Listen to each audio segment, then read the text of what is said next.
How to get a boyfriend. Well, it seems that every girl has to go through this rite of passage. You'd like to even settle down and find Prince Charming, but you aren't sure how to get a boyfriend. We have tips that will help save you tears, sweat, and you might even decide your boyfriend is the one you'd settle down with. In theory, it's easy to get a boyfriend. It is also easy to fall in love, and it is easy to get your heart broken. That's the thing with emotions. If you don't mind tears and joy, then sail straight ahead. You need to temper your emotions before you head west, young woman, since many people bet their hearts every day and get it broken many times before finding a true soulmate. We will be honest. Love is just like what they say in the pop songs.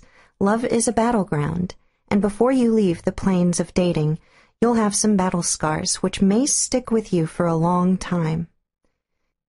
In theory, dating is so simple.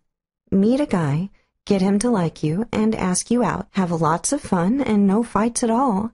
Then he will propose to you, and you'll settle down happily ever after in a cottage out in the countryside with your 3 kids.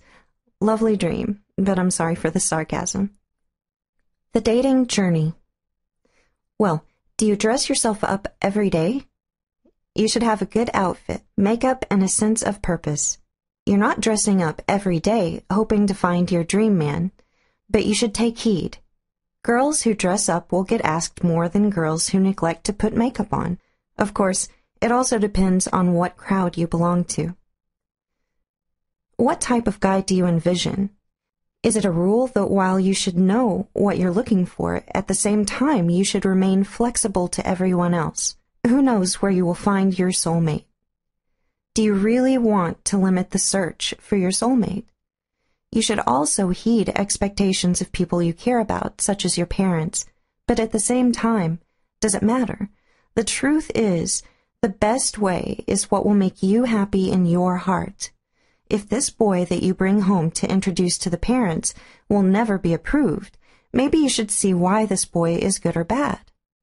Once you start dating, there are many things that will be difficult. For example, most couples argue and have fights. However, couples that survive will be able to work through their differences.